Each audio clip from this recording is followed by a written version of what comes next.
So class आपका स्वागत है एक और नई वीडियो में जिसमें हम डिस्कस करेंगे use of the chapter money and banking. So starting with question number 1 कि मनी इज प्राइमरी यूजेस कि मनी का हम यूज इसलिए कर रहे हैं। So the option number A capital, option number B medium of exchange, option number C commodity, option number D wealth. So the correct option is option number B कि हम money का use करते हैं as a medium of exchange के तौर। So question number 2, which problem of barter system is solved by money. इनमें से कौन सी बार्टर सिस्टम की प्रॉब्लम थी जो कि मनी ने सॉल्व करी है? Inflation, scarcity, double coincidence of want and capital formation. So एक मेन जो लिमिटेशन थी बार्टर सिस्टम की वो थी डबल कोइंसिडेंट ऑफ वांट कि ए बी की जरूरत पूरी करनी पड़ेगी और बी को ए की जरूरत पूरी करनी पड़ेगी, तभी जाके बार्टर सिस्टम पॉसिबल हो पाता है। लेकिन जैसे ही मनी का इन्वेंशन हुआ दोनों ही प्रोसेस सेपरेट हो गए, तो इसलिए जो डबल को इंसिडेंट ऑफ वांट है इसकी प्रॉब्लम को इजिली सॉल्व कर दिया गया by the invention of money. So the option number C is the correct option. Question number 3, following is a function of the money कि इनमें से कौन सा फंक्शन है मनी का? Sorry, which of the following is not the function of money? So the store of value ये तो function होता है मनी का, सो ये ऑप्शन तो नहीं रहेगा। मेजर ऑफ वैल्यू ये भी आपका एक ऑप्शन है। मीडियम ऑफ एक्सचेंज ये भी आपका एक ऑप्शन है। तो credit creation is not the function of money, it is the function of the commercial bank. So option number D is the correct option. Question number 4 कि coins in India are a limited legal tender, credit money and full bodied money. तो याद रखना coins जो होते हैं India में वो limited legal tender होते हैं। इसके बारे में अगर हम थोड़ा सा डिस्कस करें भी तो इंडियन गवर्नमेंट का एक एक्ट है कॉइनेज एक्ट 2011, जिसमें ये बोला गया है कि अगर हमें 1 रुपीज की कॉइन में पेमेंट करनी है तो आप ओनली मैक्सिमम कितने तक का पेमेंट कर सकते हो का, और अगर आपको 1 रुपये से ज़्यादा का कोई कॉइन है, 10 का 20 का जितने का कॉइन है, तो आप मैक्सिमम कितना आप पेमेंट कर सकते हो? 2000 रुपीज का मैक्सिमम पेमेंट कर सकते हो। इसके बाद में सामने वाले पर्सन की श्रद्धा है, इच्छा है कि वो लेना चाहे तो ले सके, लेकिन वो रिफ्यूज भी कर सकता है और सामने वाला जो परचेजर है वो उसको प्रेशर भी नहीं कर पाएगा।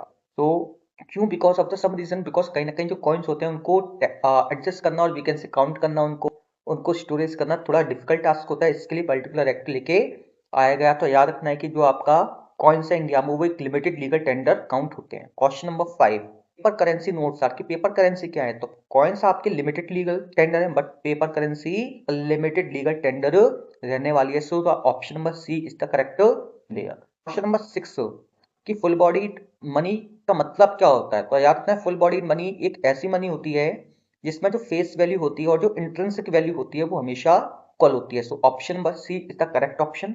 इनका मतलब क्या है एक बार देखो, face value of money, value of money means the value written और प्रिंटेड ऑन द कॉइन और the currency note. Let say कोई 100 रुपए का नोट है तो उस पर 100 लिखा हुआ है, कोई 500 का नोट है तो उस पर 500 लिखा हुआ है, तो वो 100 और 500 नोट की क्या रहने वाली है? फेस वैल्यू रहने वाली है। लेकिन आप एक चीज खुद सोचो, क्या उस 100 के नोट को या फिर 500 के नोट को बनाने पर 100 और 500 का खर्चा आया होगा? तो बिल्कुल नहीं। जो कॉस्ट उसको बनाने पर आती है वो कौन सी मनी कहलाती है? और वो कौन सी वैल्यू कहलाती है मनी की? इंट्रिंसिक वैल्यू कहलाती है। तो याद रखना है फुल बॉडीड मनी में हमेशा जो फेस वैल्यू होती है वो किसके इक्वल होती है? इंट्रिंसिक वैल्यू के इक्वल होती है। तो याद होना चाहिए अपने को। Question number 7, which is an example of credit money? इनमें से कौन सा क्रेडिट मनी है? तो देखो याद रखना है कि gold coin and silver coin अर्थात कमोडिटी मनी, ये किस टाइप की मनी है? कमोडिटी मनी है। जबकि जो करेंसी नोट है ये पेपर मनी है। करेंसी नोट किस टाइप की मनी है? पेपर मनी है। बट जो बैंक डिपॉजिट है ये आपकी क्रेडिट मनी काउंट होती है। So option number C is the correct. 8 कि मॉनेटरी अथॉरिटी ऑफ इंडिया, तो बेसिक क्वेश्चन है। तो याद रखना है कि जो इंडिया में आरबीआई है वो आपकी क्या कहलाती है? मॉनेटरी अथॉरिटी कहलाती है। यही आपका वैकेंसी इंडिया में पूरा का पूरा मॉनेटरी सिस्टम है उसको कंट्रोल करने का काम करेगी। क्वेश्चन नंबर 9 कि which currency standard is followed in India? Gold, silver, paper currency, biometric. मतलब बात कर रहा है कि इंडिया बेसिकली अपने जो पेमेंट्स हैं वो किस फॉर्म में करता है? तो गोल्ड की फॉर्म में, सिल्वर की फॉर्म में। तो खत्म हो चुका है सिस्टम। बचे दो option, paper currency and biometric. Paper currency में आपके नोट्स आ गए, बायोमेट्रिक में मेटलिक कॉइन्स वगैरह आपके आ गए। तो आप देखो कॉइन्स के थ्रू पेमेंट होता तो है, लेकिन अभी हमने डिस्कस किया कि कॉइन्स के थ्रू जो पेमेंट है that is a legal tender. तो ऑप्शन नंबर डी इनकरेक्ट तो नहीं है, हाँ, but option number C is more accurate. So the according to the option number C is the correct option. Question number 10 कि money supply include money held by, money supply में कौन सी money count होती है जो किसके पास होती है? That is with the lick. So money supply याद रखना है इसमें वो मनी आती है जो कि लोगों के पास में होती है। Question number 11, money supply is a flow concept, stock concept, income concept, capital concept. तो याद रखना मनी सप्लाई किस टाइप का कॉन्सेप्ट होता है, एक स्टॉक कॉन्सेप्ट काउंट होता है। स्टॉक कॉन्सेप्ट क्या होता है, जो कि बात करता है एक पॉइंट ऑफ टाइम के बारे में। तो मनी सप्लाई वो सप्लाई होगी जो कि आरबीआई किसी पर्टिकुलर पॉइंट ऑफ टाइम तक मार्केट में कर चुकी है, इसलिए ये आपका स्टॉक कॉन्सेप्ट कंसिडर होगा। So the option number B is the correct option. Question number 12 बात कर रहा है कि most liquid form of money is, तो these four are the component of money, M1, M2, M3 and M4, जिसमें से सबसे ज्यादा लिक्विड आपका M1 देखने को मिलेगा। M1, M2, M3 and M4 they are arrange according to the liquidity. सबसे ज्यादा लिक्विड आपका M1 होगा, followed by M2, followed by M3 and followed by M4। सो सबसे ज्यादा आपका M1 लिक्विड है और सबसे कम आपका M4 लिक्विड रहता है। M1 include deposit, option number B saving deposit, option number C currency with public, option number D fixed deposit. तो M1 में क्या काउंट होता है, तो यार आपने currency held by the public. अभी हमने डिस्कस किया कि जो M1 होती है वो सबसे ज्यादा लिक्विड होती है, क्यों, because it is the hard cash with the public. Currency held by public, there are three component in the M1, that's the CC plus OD। मतलब C मतलब currency held by the public, मतलब demand deposit, OD मतलब other deposit. अब आपको ये बताना है कि लाइक अदर डिपॉजिट में कौन कौन सी डिपॉजिट्स आ जाती है। तो यहाँ पर आपको एक कंपोनेंट देखने को मिल रहा है, option number C which is the currency with public. Question number 14, broad money include. तो याद रखना है अभी हमने डिस्कस किया कि M1, M2, M3, M4 are the component of money. So M1 और M2 ये आपके नैरो कॉन्सेप्ट होते हैं, जबकि M3 एंड M4 आपके ब्रॉड कॉन्सेप्ट होते हैं मनी के। So broad money include M3 and M4, so the option number C is the correct option there. Question number 15, power money include, कि हाई पावर मनी कौन सी money होती है, तो याद रखना है currency with public and bank reserve. ये दो ऐसी मनी की फॉर्म है जो कि हाई पावर मनी होती है, जो कि इजिली आपकी कैश की फॉर्म में कन्वर्ट हो जाती है। क्योंकि आप देखोगे कि time deposit it will take some time, demand deposit it also take some time, but these are the most liquid form of money, इसलिए इसको आप यहाँ पर हाई पावर मनी बोल देते हो। Question number 16, main objective of the commercial bank is, तो social welfare तो नहीं होता है, इश्यू ऑफ करेंसी का काम भी कॉमर्शियल बैंक का नहीं है, और प्राइस स्टेबिलिटी का भी काम कॉमर्शियल बैंक का नहीं होता है। So main motive of the commercial bank is profit earning, चाहे वो तुम्हारा गवर्नमेंट बैंक को चाहे प्राइवेट बैंक देखने को मिले। Credit creation depends on primary deposit, reserve deposit and time deposit. तो देखो अगर आप यहाँ पर एलिमिनेट करोगे तो ऑप्शन नंबर डी और ऑप्शन नंबर सी तो बहुत इजीली एलिमिनेट हो पा रहे हैं। अब आप आ जाओ ऑप्शन नंबर ए और ऑप्शन नंबर बी पर। देखो होने को दोनों ही ऑप्शन करेक्ट होंगे, लेकिन out of these two option number B is more accurate. क्यों, तो क्रेडिट क्रिएशन कहीं ना कहीं प्राइमरी डिपॉजिट पे डिपेंड करता है, जितना ज्यादा प्राइमरी डिपॉजिट होगा उतना ज्यादा क्रेडिट क्रिएशन होगा। लेकिन उससे भी ज्यादा ये इंपॉर्टेंट है कि बचा कितना पा रही है commercial bank after the CRR और SLR, उस पर क्रेडिट क्रिएशन कहीं ना कहीं डिपेंड करता है। तो the option number B is the correct. Question number 18, कि legal reserve ratio consist of, कि लीगल रिजर्व रेशियो में क्या क्या काउंट हो जाएगा, तो रेपो एंड बैंक रेट, तार and SLR, margin and open market operation, repo and reverse repo. तो याद रखना है कि CRR एंड SLR these are the two component of the LRR legal reserve ratio. Question number 19, money multiplier formula, इसकी money multiplier का formula क्या होता है, LRR multiply by deposit divided by LRR 1/LRR and LRR divided by deposit. तो याद रखना है कि मनी मल्टीप्लायर का जो फॉर्मूला होता है वो होता है 1/LRR legal reserve ratio. Sometime इसको यहाँ पर आप कई बार 1/CRR भी लिख देते हो। So option number C is the correct. Question number 20, कि if LRR equal to 10 money multiplier is. अभी इससे प्रीवियसली हमने क्वेश्चन नंबर 19 में देखा मनी मल्टीप्लायर का फॉर्मूला क्या है, 1/LRR। नाउ यहाँ पर आपका न्यूमेरिकल पूछ लिया है कि अगर LRR आपका 10% है तो मनी मल्टीप्लायर क्या होगा। आप देखोगे इसके लिए कि अगर मनी मल्टीप्लायर आपको निकालना है, सिंपली आप देखोगे यहाँ पर इसके लिए आपका फॉर्मूला हो गया 1/LRR विच इज गिव्स 10%। तो आप देखोगे इसको यहाँ पर आप 10% को 1/100 भी आप राइट डाउन कर दोगे, और इसी को यहाँ पर आप 100 अगर आपका ऊपर मूव करेगा तो इसको आप 100 पर भी लिख सकते हो which is equal to 10। So option number C is the correct. Question number 21, कि RBI act as a bank duty. तो RBI जो होता है गवर्नमेंट के लिए एज अ बैंकर के तौर पर काम करता है बिकॉज बहुत सारी ऐसी फैसिलिटीज हैं जो कि आरबीआई गवर्नमेंट को सपोर्ट प्रोवाइड कराता है यहाँ पर, इसलिए आरबीआई जो होता है गवर्नमेंट का बैंकर कहलाता है।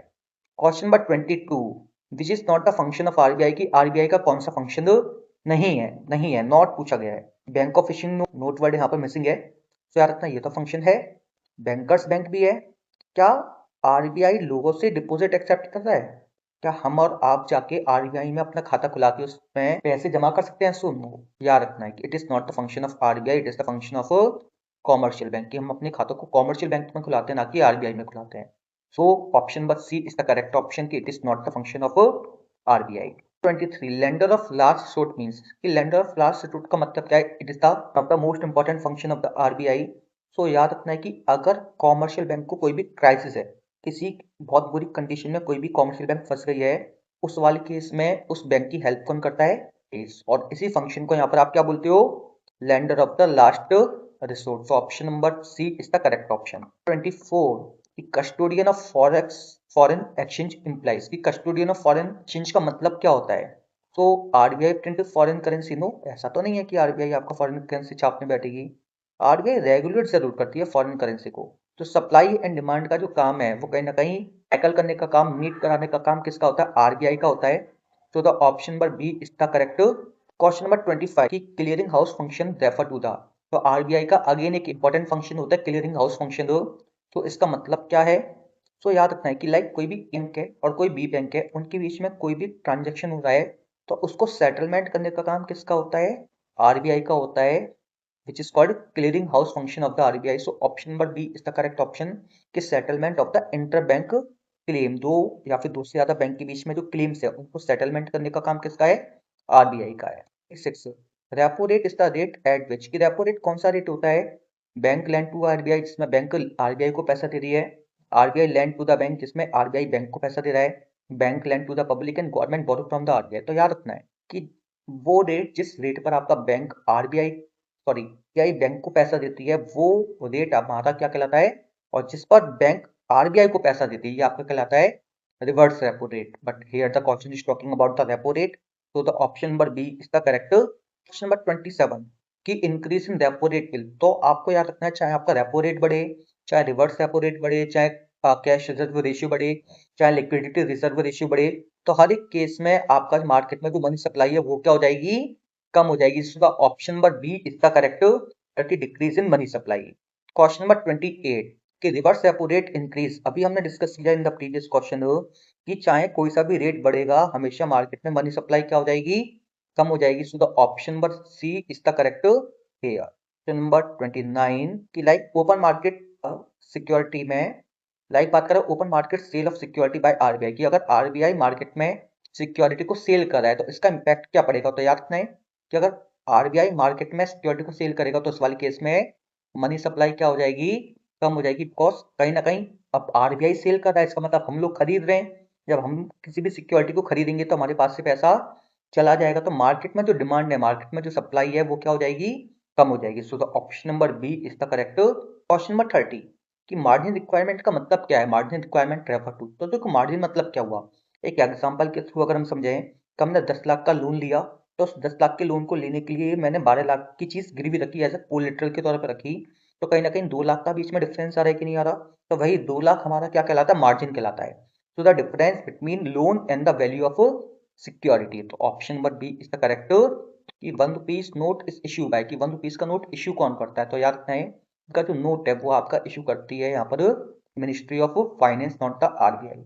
याद रखना है RBI is not the whole sole authority regarding the note, because all the notes except 1 rupees note RBI issue करती है, लेकिन 1 रुपए का नोट कौन इशू करेगा? यहाँ पर मिनिस्ट्री ऑफ फाइनेंस इशू करेगी। So the option number C is the question number 30। अभी आप आ जाओ प्रीवियस क्वेश्चन पर, याद हो तो हमने डिस्कस किया था कि अगर आरबीआई सेल करेगी सिक्योरिटी को तो उस वाले केस में मनी सप्लाई कम होगी, लेकिन अगर आरबीआई परचेज कर रही है इसका मतलब मार्केट में मनी सप्लाई इंक्रीज होने वाली है। So the option number B is the correct. Question number 33, ये वाला भी क्वेश्चन अभी हमने प्रीवियसली डिस्कस किया कि विच इज द नैरो मनी। तो नैरो मनी में दो कंपोनेंट आ गए, एक आपका M1 आ जाएगा, एक आपका M2 आ जाएगा। तो यहाँ पर आप चेक करोगे ऑप्शन नंबर सी, M1 आपका गिवन है, M2 गिवन नहीं है, तो M1 is the narrow money because M3 and M4 आपके ब्रॉड मनी के पार्ट होते हैं। क्वेश्चन नंबर 34, कि which deposit is withdrawal on demand, कि किसको आप डिमांड पर विड्रॉ कर सकते हो, fixed deposit, time deposit, demand deposit, recurring deposit. Which deposit withdrawal on demand, की कौन सी डिपॉजिट है कि आपने डिमांड करी और आप विड्रॉ कर सकते हो। तो fixed deposit, time deposit, demand deposit and recurring deposit. तो fixed deposit, time deposit and recurring deposit, ये आप डिमांड पर विड्रॉ नहीं कर सकते। ओनली जो डिमांड डिपॉजिट है, इसको एक्चुअली डिमांड डिपॉजिट हम इसलिए बोल रहे हैं because they are the withdrawal on demand, की आपने डिमांड करी और आपने इसको इजिली विड्रॉ कर लिया, इसलिए demand deposit is called withdrawal deposit. 5, credit creation is possible because, कि जो कॉमर्शियल बैंक का एक फंक्शन होता है क्रेडिट क्रिएशन का, ये पॉसिबल क्यों है। देखो यहाँ पर हम कुछ ऑप्शन को एलिमिनेट करें, ऑप्शन नंबर डी मतलब नहीं बनना है यहाँ पर। ऑप्शन नंबर एक समझते हैं थोड़ा, डिपॉजिटर विड्रॉ मनी टुगेदर। तो क्रेडिट क्रिएशन में हो क्या रहा है पहले ये थोड़ा सा समझो, कि लाइक लोगों ने 100 रुपये जमा करी बैंक में, तो बैंक क्या करती है 100 रुपये के कई गुना क्रेडिट को क्रिएट कर देती है। लाइक 100 के 500 1000 तक वो क्रेडिट क्रिएट कर सकती है। Debts depends on the various factor, ठीक है। तो ऑप्शन नंबर ए है all deposited withdraw money together, जितने लोगों ने जमा करा अगर सारा का सारा एक बार में निकाल लिया गया तो क्या क्रेडिट क्रिएशन हो पाएगा, बिल्कुल नहीं हो पाएगा। तो ऑप्शन नंबर ए का इनकरेक्ट ऑप्शन। Keep 100% reserve. अब एक चीज आपको सोचो कि लोगों ने 100 रुपये जमा करी बैंक में, अब उसने सारे के सारे रिजर्व के तौर पर रख लिए। तो अगर सामने वाला बंदा लेने आ गया पैसा तो बैंक क्या मना कर देगी, नो, डिमांड डिपॉजिट की केस में नहीं कर सकती है। सो ऑप्शन नंबर बी भी अपना इनकरेक्ट हो जाएगा। सो ऑप्शन नंबर सी आप देखोगे कि all transactions passes through, because सारे के सारे जो ट्रांजेक्शन होते हैं बैंक के वो बैंक अकाउंट के थ्रू पास होते हैं, इसलिए पॉसिबल हो जाता है कि बैंक क्या कर पाए, क्रेडिट क्रिएशन का काम कर पाए। Question number 36, which is a qualitative method, कि इनमें से कौन से क्वालिटेटिव मेथड हैं। तो आपको मॉनेटरी पॉलिसी के बारे में आइडिया होगा कि दो टाइप के मेथड होते हैं, क्वालिटेटिव और एक आपका क्वांटिटेटिव। सो अंतर क्या ये समझो। तो क्वांटिटेटिव में आपके बेसिकली आपके आ जाते हैं CRR, SLR, bank rate, repo rate, reverse repo rate and open market operation. जबकि क्वालिटेटिव में क्या क्या आता है, क्वालिटेटिव में आपका मोरल सॉल्यूशन आ जाएगा, सेलेक्टिव क्रेडिट कंट्रोल आ जाएगा। तो आप देखोगे option number D is the correct option because question is talking about the qualitative method, और जो option number A B and C है they are the part of the quantitative methods. तो option number D is the correct option. 7, कि which institution control money supply in India. तो ये वाला question अभी हमने प्रीवियसली भी देखा था कि इंडिया में मनी सप्लाई को कंट्रोल करने का काम किसका होता है। So simple answer is RBI. So RBI जो होता है इंडिया में मनी सप्लाई को कंट्रोल करेगा। नाउ एक होमवर्क है थोड़ा सा आपको बताना है कि इन चारों की फुल फॉर्म क्या है, एज वेल एज ये जो चारों आपकी बॉडीज हैं ये किस ईयर में एस्टेब्लिश हुई थी, in the comment section. Question number 38, कि money supply is a stock concept, it is measured at a particular point of time. Now this is assertion reason based question. तो आप देखो कि मनी सप्लाई जो होता है एक स्टॉक कॉन्सेप्ट होता है because it is measured particular point of time. तो स्टॉक कॉन्सेप्ट का मतलब ही वही होता है जो कि पॉइंट ऑफ टाइम पर मेजर किया जाएगा। सो असर्शन भी सही है, रीजन भी सही है, as well as correct explanation है, इसलिए option number A correct option. 39, increase in CRR reduce money supply. Recall कर पा रहे हो तो अभी हमने डिस्कस किया था किसी भी रेट को अगर आप बढ़ाओगे तो हमेशा मनी सप्लाई क्या होगी, कम होगी। सही बात है। बैंक है फ्यूअर फंड टू लैंड, कि लाइक पहले आरबीआई का जो सीआरआर था वो था 5% और बाद में हो गया 10%। तो अब क्या रहेगा, एक एग्जांपल के थ्रू अगर हम समझें कि 100 रुपये हैं बैंक के पास में, जब पहले 5% सीआरआर था तो 5% कैश के तौर पे रखना पड़ रहा था, 95% को वो लैंड कर दे रहे थे। नाउ इसको बढ़ा के कितना कर दिया, 10% कर दिया। तो ना 100 में से 10 रुपये हमें रखने पड़ेंगे निकाल के, अलग रुपए ही हम क्या कर पाएंगे, लैंड कर पाएंगे। तो नाउ पहले जो आप लैंडिंग 95 रुपीज की कर रहे थे अब ओनली 90 रुपीज की कर पा रहे हो, जिसकी वजह से आपकी मार्केट में मनी सप्लाई क्या हो गई, कम हो गई। सो ऑप्शन नंबर यहाँ पर सही रहेगा कि असर्शन भी सही है एज वेल एज रीजन भी सही है as well as correct explanation भी देखने को मिलने वाला है। क्वेश्चन नंबर 40, सो बात करें विच of the following statement is और आर करेक्ट, कि out of these two statement कौन से आपके स्टेटमेंट्स करेक्ट हैं। M3 is broader then MI। आप देखो कि सही है बिकॉज हमें मालूम है M1 सबसे नैरो कॉन्सेप्ट होता है followed by M2 M3 and M3 जो है वो ब्रॉडर है M1 से। सही बात है, तो ये वाले स्टेटमेंट तो अपना करेक्ट हो जाएगा। क्या M1 लीस्ट लिक्विड है, अगर आप रिकॉल कर पा रहे हो तो हमने डिस्कस किया था लीस्ट लिक्विड आपका M4 होता है ना कि M1 होता है। M1 तो मोस्ट लिक्विड होता है। तो the option number A is correct. Where पहला स्टेटमेंट तो सही है बट दूसरा स्टेटमेंट तो रहने वाला है। Question number 41, identify the incorrect statement. Incorrect कौन सा है याद रखना है, गलत बताना है। RBI issue 1 rupees note, RBI is the bankers bank, RBI control credit and RBI is the custodian of forex. तो आप देखो ये 3 तो फंक्शन है, लेकिन option number A RBI issue one rupees note ये फंक्शन आरबीआई का नहीं है। This the function of the ministry of finance. तो option number the incorrect option. Question number 42 कि आरबीआई बैंकर्स बैंक, सही बात है कि आरबीआई जो है वो बैंकर्स बैंक है, तो असर्शन तो सही है यहाँ पर। Commercial bank keep reserve with RBI, ये भी सही है। समझना है इसको कि जो रिलेशन हमारा कॉमर्शियल बैंक के साथ में होता है, वही रिलेशन कॉमर्शियल बैंक का आरबीआई के साथ में होता है। जिस तरीके से हम अपने कुछ रिजर्व, कुछ अपने फंड को कॉमर्शियल बैंक के साथ में रखते हैं, in the same way commercial bank भी क्या करता है, अपने फंड को किसके साथ में रखेगा, आरबीआई के साथ में रखेगा। इसलिए यहाँ पर आप आरबीआई को क्या बोल देते हो, बैंकर्स बैंक बोल देते हो। तो इसलिए ऑप्शन नंबर ए का रहेगा कि असर्शन भी सही है, रीजन भी सही है, as well as correct explanation भी रहने वाला है। क्वेश्चन नंबर 43 लाइक 43 कि increase in repo rate reduce credit creation, boring from RBI become costly. समझो रेपो रेट अभी हमने डिस्कस किया। रेपो रेट एक ऐसा रेट होता है जो कि जिस पर आरबीआई जो है वो लोन देता है किसको, कॉमर्शियल बैंक को। समझो अब नाउ अगर रेपो रेट इंक्रीज हो गया है, इसका मतलब नाउ कॉमर्शियल बैंक को ज्यादा इंटरेस्ट देनी पड़ेगी आरबीआई को। इसलिए वो क्या करेगा, इसलिए वो कम लेगा, बिकॉज यहाँ पर जो आरबीआई से लोन लेना है वो क्या हो चुका है, यहाँ पर कॉस्टली हो चुका है। इसलिए असर्शन भी सही है, रीजन भी सही है, as well as correct explanation भी रहने वाला है। So option number correct option है। क्लियर और not. Question number 44 are unlimited legal tender, याद करो तो कौन से होते हैं, वो लिमिटेड लीगल टेंडर होते हैं, ना कि अनलिमिटेड लीगल टेंडर होते हैं। इसलिए ये वाला स्टेटमेंट आपका इनकरेक्ट है। They are issue by the RBI, ये वाला भी एक्चुअली ऑप्शन देखा जाए ना, ये वाला भी ऑप्शन आपका इनकरेक्ट है। क्यों, बिकॉज जो कॉइन्स होते हैं वो आपके आरबीआई इशू नहीं करती है, उनको गवर्नमेंट इशू करती है। तो there is some mismatch in this particular question, but हमें क्लियर होना चाहिए कि यहाँ पर ना तो कॉइन अनलिमिटेड लीगल टेंडर होते हैं, ना ही कॉइन्स को आरबीआई इशू करता है। Question number 45 high power money is also called base money, it is created by RBI and government. High power money होती क्या है, एक्चुअली समझो, एक्चुअली वो वही मनी होती है जो कि आरबीआई एंड गवर्नमेंट क्रिएट करती है। अब आप खुद सोचो आरबीआई किस फॉर्म में मनी को क्रिएट करी है, आरबीआई जो है in the form of note, piece note money को क्रिएट करी है, जबकि government note as well as in the form of coin को मनी को क्रिएट करने का काम कर रही है। और यही करेंसी क्या करती है, अदर करेंसीज के लिए बेस क्रिएट करती है। इसलिए आप इस वाली करेंसी को हाई पावर मनी भी बोल देते हो, as well as base money भी बोल देते हो। इसलिए ऑप्शन नंबर ए था correct option here. Question number 46 की when reverse repo rate increase it reduce money supply, सही बात है। कोई भी रेट बढ़ेगा हमेशा मार्केट में मनी सप्लाई क्या करेगा, कम करेगा। असर्शन सही है। Refer to deposit fund with RBI. अब आप खुद सोचो कि अगर रिवर्स रेपो रेट बढ़ गया, इसका मतलब आरबीआई जो है वो ज्यादा इंटरेस्ट रेट दे रहा है, तो ना जो कॉमर्शियल बैंक है वो अपना कुछ पैसा आरबीआई के पास में रख देंगी, तो उनके लिए और लोगों को पैसा देना कम पड़ेगा। क्यों, because bank prefer to deposit fund with RBI, और इससे मार्केट में क्या होगी, मनी सप्लाई कम हो जाएगी, which is the primary motive of the RBI to increase the reverse repo rate. तो again option number is the correct option है। Number 47 credit creation credit money has a intrinsic value, reason it's money value exceed commodity value. तो उसका याद रखना है, assertion गलत है। Credit money की कोई भी इंट्रिंसिक वैल्यू नहीं होती है। क्रेडिट मनी में आपके क्या आ जाएंगे, क्रेडिट मनी में आपका बैंक डिपॉजिट आ जाएगा, चेक आपका आ जाएगा, उनकी कोई इंट्रिंसिक वैल्यू नहीं है, वो तो आपका म्यूचुअल अंडरस्टैंडिंग पे डिपेंड है। तो असर्शन गलत है। It's money value exceed commodity value, तो याद रखना है कि मनी वैल्यू लाइक कोई भी आपका चेक है, अब आप समझो चेक है, तो चेक पर हमने 1 लाख लिख दिया, तो उसकी मनी वैल्यू कितनी हो गई, 1 लाख। लेकिन क्या उसको बनाने में 1 लाख का खर्चा है, मतलब ही नहीं है। तो याद रखना है लाइक जो क्रेडिट मनी होती है उनकी मनी वैल्यू हमेशा ज्यादा होती है कमोडिटी वैल्यू से, इसलिए रीजन हमारा सही है। So assertion is false but reason is true.